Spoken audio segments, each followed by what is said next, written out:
Olá, nós somos a Brafentec Consultoria e hoje apresentaremos sobre microfiltração, ultrafiltração e nanofiltração. Estes são os integrantes e esses são os tópicos que serão abordados. Bom, a microfiltração é um processo de separação por membranas que fica entre ultrafiltração e a filtração convencional de partículas, que não é um processo de separação por membranas.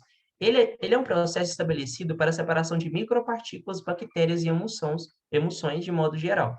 A separação é realizada por intermédio de uma membrana microporosa que separa partículas que possuem uma distribuição de tamanho maior que 0,1 micrômetros, sendo retidas de uma fase líquida. Bom, o projeto de um sistema de membranas pode diferir significativamente devido ao grande número de aplicações e configurações de módulo. O módulo ele é a parte central de uma instalação de membranas, podendo sim ser chamado de unidade de separação. Eles podem ser associados em série ou paralelo, formando um estágio. Dependendo do tipo de solução ou suspensão e condições de operações, podem apresentar diferentes geometrias. A configuração dos módulos para o processo de microfiltração possui basicamente dois módulos: tangencial, que a filtração é dinâmica, e transversal, que é perpendicular. Bom, os tipos de alimentação, que é o tangencial em correntes paralelas, como observado na figura, o tangencial em contracorrente, alimentação em permeado defasados em 90 graus e a mistura perfeita. O tangencial ele é o mais preferível para instalações industriais, sendo esse tipo de configuração que ele reduz a polarização por concentração junto à superfície da membrana. A velocidade tangencial ele é o principal parâmetro que determina a transferência de massa no módulo. As membranas para microfiltração apresentam estrutura microporosa assimétrica e separam partículas de acordo com o tamanho dos poros, de uma fase líquida ou gasosa. A separação é baseada no efeito peneira e, portanto, principalmente limitada pela superfície externa da membrana. A estrutura micropora da membrana deve possuir uma distribuição estreita de tamanhos de poros para assegurar a retenção de partículas de um dado tamanho e forma. Ela tem elevada porosidade de 70% a 80% e alcança altos fluxos de filtração com o mínimo de força motriz. De modo geral, o tipo de membrana utilizada na microfiltração é porosa, a força motriz é uma diferença de pressão de até 3,5 bar, o mecanismo de transporte é convectivo e o material retido é um material em suspensão, bactérias, emulsões e outros sólidos, de 0,1 a 10 micrômetros e massa molar maior que 500 mil. E o material que permeia é água e sólidos dissolvidos. Bom, como um primeiro exemplo da aplicação da microfiltração, a gente tem a microfiltração na produção de queijos. A fabricação do queijo é realizada pela técnica de microfiltração do leite. Ela é realizada por meio da microfiltração do leite desnatado e posterior adição do creme tratado termicamente, que varia entre 115 a 120 graus Celsius por 3 segundos. Segundo Carvalho e Malbois, queijos feitos com leite microfiltrado em membrana de 1,4 micrômetros e adicionados de creme tratado termicamente são considerados tão seguros quanto queijos pasteurizados. Como uma segunda aplicação, temos a microfiltração na clarificação do suco de maracujá. É utilizado um princípio de filtração tangencial com membranas porosas de polieterinida, PI, do tipo fibra oca, com área de filtração de 0,056 metros quadrados e diâmetro médio dos poros de 0,4 micrômetros. Bom, a terceira aplicação é na produção de produtos lácteos, que a partir da alta qualidade, as indústrias laticínias investem em diversos processos tecnológicos a fim de aumentar a segurança, qualidade e durabilidade da prateleira de cada um. Então, para leites e derivados, possibilita a produção de uma grande variedade de produtos comerciais, além do isolamento de componentes lácteos como a caseínas. Então, algumas vantagens: a capacidade de remoção de bactérias, esporos e células somáticas. Quando realizado em baixas temperaturas, mantém os nutrientes naturais do leite, prolonga a vida útil do produto, quando comparado com o resultado do processo de pasteurização, que tem validade de 10 dias em refrigerador. O leite que passa pela microfiltração pode durar até 25 dias em refrigeração. Então, um processo resumido, temos o tanque de alimentação, né, que é onde o fluido está contido, tanto para o fluxo contínuo quanto de batelada. Os motores são responsáveis pela alta rotação, produzem a pressão contra o líquido pelas tubulações do sistema, passando pelo trocador de calor. O material troca de temperatura com o meio externo, atingindo a temperatura desejada, que é 40 a 50 graus aproximadamente. Na membrana, os componentes são separados a partir do tamanho dos poros da mesma. Na tubulação no permeado, o fluido que passou pela membrana é recolhido, e na tubulação do retentado, o que ficou retido nos poros da membrana volta ao tanque para repetição do processo de filtragem.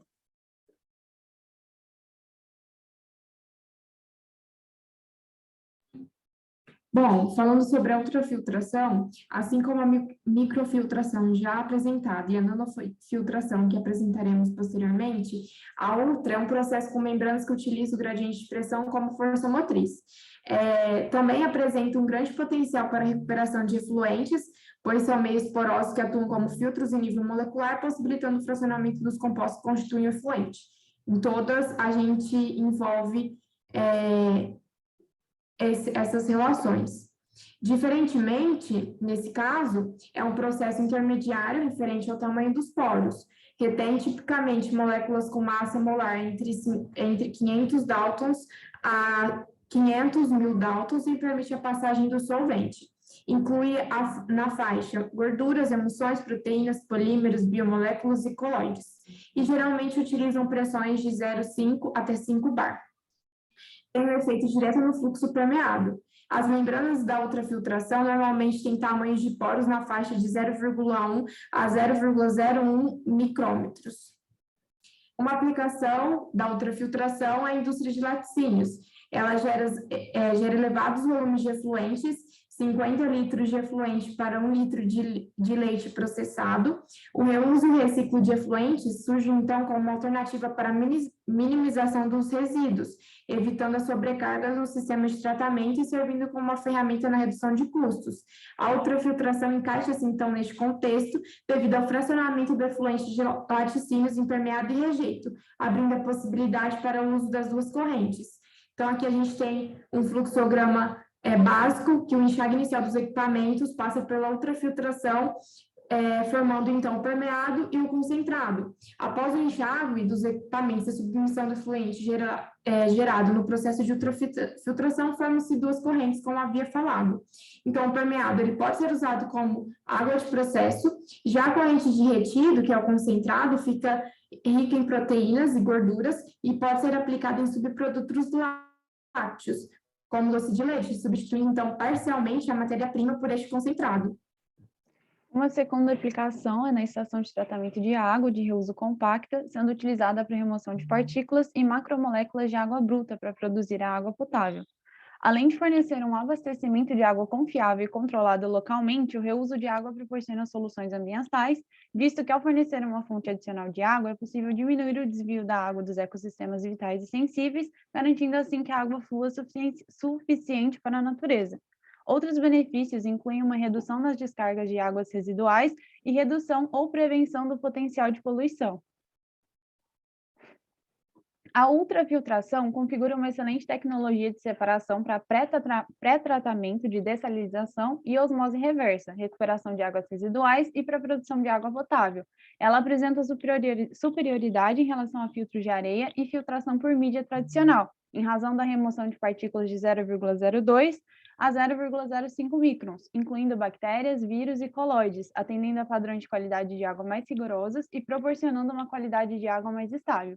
Quando usada como pré-tratamento para osmose reversa, é observada uma redução do entupimento das membranas, frequência de limpeza química reduzida e, consequentemente, menores custos operacionais e tempo de inatividade, além de potencial para operar a osmose reversa em fluxo mais alto, com menos membranas e vasos. E uma terceira aplicação é na hemodiálise, para retirar o excesso de água acumulado pela falta de urina do sangue durante uma diálise. Um dialisador é um filtro artificial que contém fibras finas, geralmente ocas, com poros microscópicos na parede, também conhecidas como membranas semipermeáveis, utilizadas na remoção de toxinas.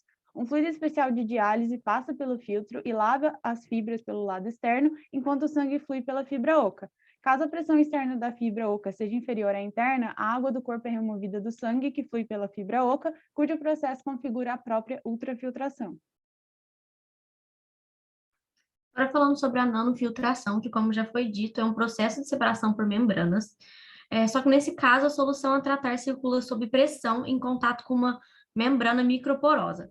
Sob o efeito dessa pressão, o solvente, que geralmente é a água, juntamente com sais e moléculas de baixa massa molecular, atravessam a membrana e dão origem ao permeado, enquanto as moléculas de maior massa molecular não permeiam a membrana. Então, esse processo é capaz de remover determinados sais, parte dos compostos orgânicos e partículas com peso molecular no range de 500 a 2.000 Daltons, e atua como uma barreira seletiva e permite apenas a passagem de alguns componentes. Então, nesse desenho, a gente pode ver em amarelo a membrana, a solução a filtrar, que é passada, e depois o que fica retido e o que é permeado, né? No caso, a água e pequenas moléculas e sais monovalentes passam pela membrana. E continuando falando da nanofiltração, ela é feita entre a pressão de 1,5 e 40 bar, porque a força que faz a separação é a diferença de pressão. E as membranas da nanofiltração é normalmente composta por película fina, de forma espiral, tubular ou em módulos de fibra ótica, como as meninas já comentaram anteriormente também, e é em base poliamida, acetato de celulose ou de pequenos poros. É possível a gente ter alguns parâmetros para analisar o desempenho dessa nanofiltração, e alguns desses parâmetros são o fluxo permeado, que é a quantidade de permeado que atravessa a membrana por unidade de tempo em uma determinada área, o coeficiente de retenção, que é a medida quantitativa da capacidade da membrana em reter as moléculas sob determinadas condições de operação, a duração do ensaio, né, que é o tempo gasto durante o processamento, a pressão média transmembriana, que é o gradiente de pressão entre o lado concentrado e o lado permeado, e a massa molecular média de corte, que é a massa molecular da menor molécula retida pela membrana com um coeficiente de retenção mínimo de 95%. Agora falando um pouquinho das aplicações desse processo, é usado na indústria de laticínios. No processo do soro do leite, a nanofiltração permite a recuperação da lactose e também concentra mais a parte proteica do soro do leite com um teor reduzido de sal. Também é utilizado para recuperar sólidos leites presentes nas águas de primeiro enxágue na indústria de laticínios e também concentra mais esses sólidos e também forma um permeado de mais qualidade. Outra aplicação é o tratamento de efluentes do culturme, onde a nanofiltração é empregada para separar a fração orgânica e permite a aplicação da eletrólise, onde ela faz a separação da fase inorgânica.